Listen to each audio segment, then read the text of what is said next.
Hi అండి. Welcome back to our channel the ethnic edit 786 అండి. Thumbnail చూసినారు కదా మీరు. ఇవాళ వచ్చేసి నేను మెయిన్ బక్రీద్ పండగ ఎలా సెలబ్రేట్ చేసుకున్నాము అనేది నేను వీడియోలో చూపిస్తున్నాను. బక్రీద్ అనేది అందరూ నార్మల్గానే సెలబ్రేట్ చేసుకుంటారు. మేము కూడా సెలబ్రేట్ చేసుకున్నాము. కాకపోతే నేను ఎలా సెలబ్రేట్ చేసుకున్నాను అనేది మీకు వీడియో ద్వారా చూపిస్తున్నాను అంతే. మేమైతే ఈ బక్రీద్ చాలా హ్యాపీగా పీస్ఫుల్గా సెలబ్రేట్ చేసుకున్నామండి. ఎందుకంటే నేను ఎప్పుడు షాప్కి వెళ్ళడము అర్జెంటుగా ఏదో చేసామంటే చేసాము అన్నట్లు చేసేవాళ్ళము. కాకపోతే ఈసారి బాగా సెలబ్రేట్ చేసుకున్నాము. బక్రీద్ అనేది 2 డేస్ సెలబ్రేట్ చేసుకుంటారండి. ముందు రోజు వచ్చేసి అర్ఫాత్ అంటే చాలా వరకు రోజా ఉంటారు, ఒక్క పొద్దు ఉంటారు. కాకపోతే మేము పెద్దలకు సాంబ్రాణి వేసుకుంటాము. అంటే ఈ ఫార్మాలిటీ కొంతమంది ఫాలో అవుతారు, కొంతమంది ఫాలో అవ్వరు. ఈ ఫార్మాలిటీ వచ్చేసి చాలా మటుకు కొద్దిగా పల్లెటూర్లలోనే ఫాలో అవుతారు. మేము కూడా ఫాలో అవుతాము. అందుకే బక్రీద్ రోజు ముందు రోజు ఇది వీడియో అనమాట. ముందు రోజు వచ్చేసి నేను వంట అంతా రెడీ చేస్తున్నాను. మా మామయ్య పేరు మీద సాంబ్రాణి వేయడానికి మటను పలావ్ రెడీ చేస్తున్నాను. బాగా సెలబ్రేట్ చేసుకున్నామండి. ఇంకా వంట అంతా చేసి నేను పక్కన పెట్టేసిన. మా అత్త సాంబ్రాణి వేయడానికి నిప్పులు అన్నీ రెడీ చేస్తున్నారు. రెడీ చేసిన తర్వాత నేను చేసిన వంట ఏదైతే ఉందో ఇలా 3 ప్లేట్లలో డివైడ్ చేసుకుంటాం అన్నమాట. ఒక ప్లేట్లో వచ్చేసి నబీ రసూల్ సల్లల్లాహు అలైహి వసల్లం వారి పేరు మీద తీస్తాము. ఇంకొకటి వచ్చేసి ఆడవారి పేరు మీద, ఇంకొకటి వచ్చేసి మగవారి పేరు మీద. మేము ఇంకా తర్వాత హాఫ్ సాబ్ వచ్చేసి ఫాతిహాలు ఇప్పిస్తున్నారు. ఇంకా మా వాళ్ళంతా బాగా బుద్ధిమంతుల్లాగా కూర్చున్నారు. పండగ వచ్చేసి మా బావ వాళ్ళు మేము కలిసి సెలబ్రేట్ చేసుకున్నాము. ఇంకా మా బావ వాళ్ళు అంతా మా ఆయన మా పిల్లలు ఒకరి తర్వాత ఒకరు మా మామగారి పేరు మీద అయితే సాంబ్రాణి వేస్తున్నారండి. మా ఆయనకు మా మామగారు అంటే చాలా ఇష్టము. ఇంకొకరి తర్వాత ఒకరు సాంబ్రాణి వేసి మా మామగారిని గుర్తు చేసుకొని కొంచెం ఎమోషనల్గా ఫీల్ అయినారు. బాగా అనిపించింది. కొంచెము అందరు కలవడం, అందరు అలా సెలబ్రేట్ చేసుకున్న తర్వాత ఇంకా భోంచేసిన తర్వాత మళ్ళీ ఇంకా అందరం కలిసి నేను నా పిల్లలు అందరం కలిసి గోరింటాకు అయితే పెట్టుకుంటున్నాము. ఇంకా పిల్లలతో అలాగే చాలాసేపు కబుర్లు చెప్పుకున్నాము. 1 బై 1 ఫస్ట్ నేను మా పెద్ద అబ్బాయికి పెట్టిన. మా పెద్ద అబ్బాయికి పెట్టిన తర్వాత మళ్ళీ మా ఆయనకు కూడా పెట్టినా నేను గోరింటాకు. వద్దన్నారు కానీ నేను బలవంతంగా పెట్టినాను. చాలాసేపు వాదించుకున్నాం, లేదు పెట్టుకోవాల్సిందే, నా కోసమైనా పెట్టుకోవాల్సిందే అని బాగా మాట్లాడుకున్నాం. మరి తర్వాత నేను అందరికి పెట్టినా నాకు ఒక్క చేతికే ఉంది అంటే, సరేలే అమ్మి నేను నీకు పెడతాను రా అని మా వాడు వెరైటీగా ఇట్లా గంటెతో ట్రై చేస్తున్నాడు ముట్టుకోకుండా.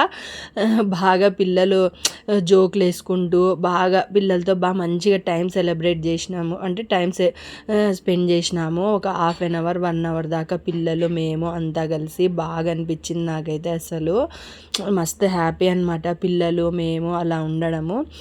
ఎవరైనా గోరింటాకు చూసి భయపడ్డం చూసినారా మీరు? ఇదిగోండి మా చిన్నోడు, వాడు గోరింటాకు చూస్తే మాత్రం భయంకరంగా భయపడతాడు. అదో నేను భయపెడుతున్నాను, వాడు పారిపోతున్నాడు లేచి నాకు వద్దంటే వద్దు అని.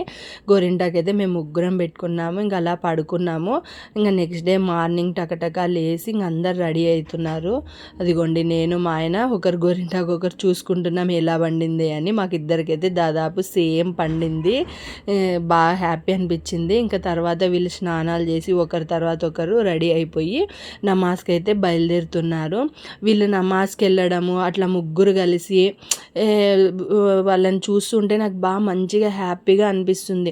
ఎందుకంటే మేము చిన్నప్పటి నుంచి ఆడపిల్లలమే.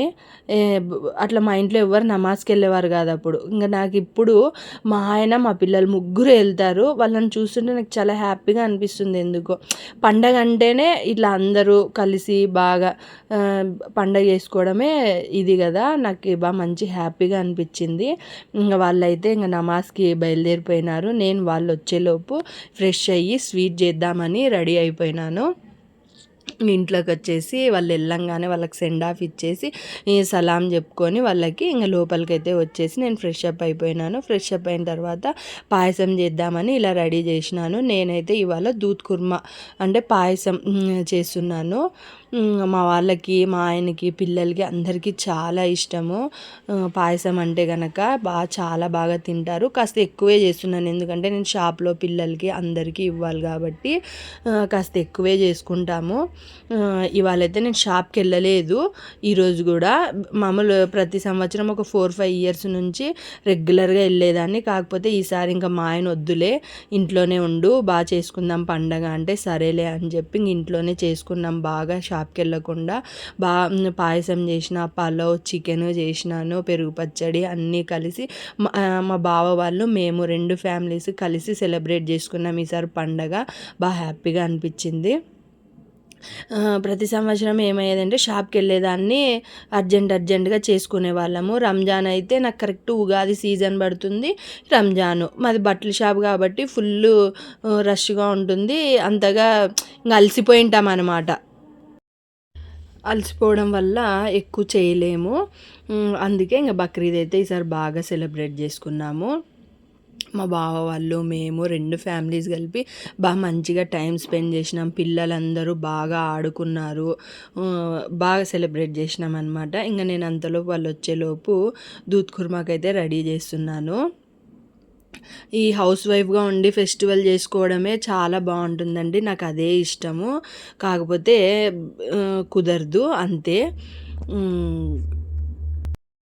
నేను 12 ఇయర్స్ దాకా హౌస్ వైఫ్నేనండి. ఇప్పుడు ఒక 4 ఇయర్స్ నుంచి బట్టల షాప్ పెట్టుకున్నాం కాబట్టి బట్టల షాప్కి వెళ్తున్నాను, చూసుకుంటున్నాను. కానీ అంతకుముందు అయితే ప్రతి చిన్న ఈవెంట్, ప్రతి చిన్న పండగ అన్నీ బాగా సెలబ్రేట్ చేసుకునేదాన్ని. ఇంకా కాకపోతే ఇప్పుడు కుదరడం లేదంతే. ఇంక అందుకే ఈసారి ఎలాగైనా ఇంటి దగ్గరే ఉండి చేసుకోవాలని అన్నీ ఇలా దూద్ ఖుర్మాకైతే రెడీ చేసిన. నేను ఇంకా వంట చేస్తుండగానే మా వాళ్ళైతే నమాజ్ నుంచి, ఈద్గా నుంచి వచ్చేసినారు. ఇంకా వాళ్ళు రాగానే ఒకరి తర్వాత ఒకరమైతే ఈద్ ముబారక్ అయితే చెప్పుకున్నాము. ఫస్ట్ మా చిన్నోడు నేనే చెప్తాను అమ్మకి అని చెప్తున్నాడు. వాడు ఈ సలాం చెప్తూనే అమ్మి నాకు ఇది ఇవా, ఈదినా మీ అని అడుగుతున్నాడు. ఇస్తా లేరా అని చెప్పి నవ్వుతున్నాను. ఇంకా మళ్ళీ తర్వాత మా ఆయనకి ఈద్ ముబారక్ చెప్పడం అన్నా, మా ఆయనతో అలా కలిసి ఇది చేయడం అన్న నాకు చాలా ఇష్టము. ఎందుకంటే ఇక్కడ దువా చేశామన్నమాట. ఏమని అంటే, ఈ సంవత్సరం అంతా నేను ఏమైనా తప్పులు చేసినా, నా వల్ల నీ మనసు నొచ్చుకున్నా నన్ను క్షమించు అని మాఫీ అడుగుతామన్నమాట.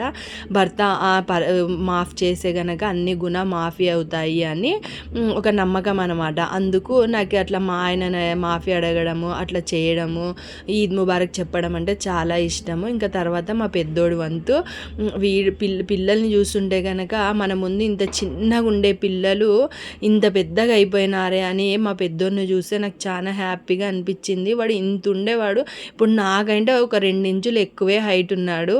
వాడు ఐ లవ్ యూ అమ్మీ అని హగ్ చేసుకొని చెప్తుంటే నాకు చాలా హ్యాపీగా అనిపించింది. ఇంకా తర్వాత మా పిల్లలు వాళ్ళ దాదీకి కూడా ఈద్ ముబారక్ చెప్పినారు. ఈద్ ముబారక్ చెప్పి వాళ్ళ దాదీతో ఇనాం ఇప్పించుకున్నారు. బాగా హ్యాపీగా సెలబ్రేట్ చేసినారు పిల్లలైతే గిన. మా బావ పిల్లలు కూడా వచ్చినారు, పిల్లలతో బాగా ఆడుకున్నారు. ఇంకా తర్వాత నేను వాళ్ళ కోసం చేసిన వేడి వేడి దూద్ ఖుర్మాని అయితే సర్వ్ చేసి ప్లేట్లోకి అయితే తీసుకొని వచ్చి ఒకరి తర్వాత ఒకరికైతే తినిపించేసి ఈద్ ముబారక్ చెప్పినాను. నేను ఇయర్లో ఈ 2 టైమ్స్ అంటే రంజాన్కి, బక్రీద్ రోజు, రంజాన్ రోజు ఈ మూమెంట్ కోసం అయితే ఎదురు చూస్తానండి ప్రతి సంవత్సరం. ఎందుకంటే ఇట్లా స్వీట్ చేసి వాళ్ళకి ముగ్గురికి తినిపించి వాళ్ళకి ఈద్ ముబారక్ చెప్పి మా ఆయనకి స్వీట్ తినిపించడం అంటే నాకు చాలా ఇష్టము. అదో ఫీలింగ్ అనమాట, అదో ఎమోషన్ లాగా ఎప్పుడు అదే మెమొరీ. మళ్ళీ పండగ వచ్చేదాకా ఎప్పుడు పాయసము, ఎప్పుడు స్వీటు, ఎప్పుడు నార్మల్ ఫుడ్ చేసుకున్నా ఎందుకు ఆ ఫీలింగ్, ఆ ఎగ్జైట్మెంట్ అనేది ఉండదు. కానీ పండగ రోజు ఈ 2 డేస్ మాత్రం ఎందుకో చాలా హ్యాపీగా, చాలా మంచి పీస్ఫుల్గా అనిపిస్తుంది. అట్లా స్వీట్ చేసి ఒకరి తర్వాత ఒకరికి తినిపించడం అనేది. బాగా పిల్లలకు పెట్టేసినాను, నేను తిన్నాను. ఇంకా మేమందరం స్వీట్ తిన్న తర్వాత మళ్ళీ మధ్యాహ్నం భోజనం అయితే మా బావ వాళ్ళు, మేము అందరం కలిసి భోంచేసినామండి. భోంచేసిన తర్వాత వాళ్ళైతే వెళ్ళిపోయినారు. మీరు మీ ఈదిని ఎలా సెలబ్రేట్ చేసుకున్నారో కామెంట్ చేయండి. అలాగే మీకు ఈ వీడియో ఎలా అనిపించిందో కామెంట్ చేయండి. నచ్చితే సబ్స్క్రైబ్ చేసుకోండి. బాయ్. వన్స్ అగైన్ అందరికీ ఈద్ ముబారక్.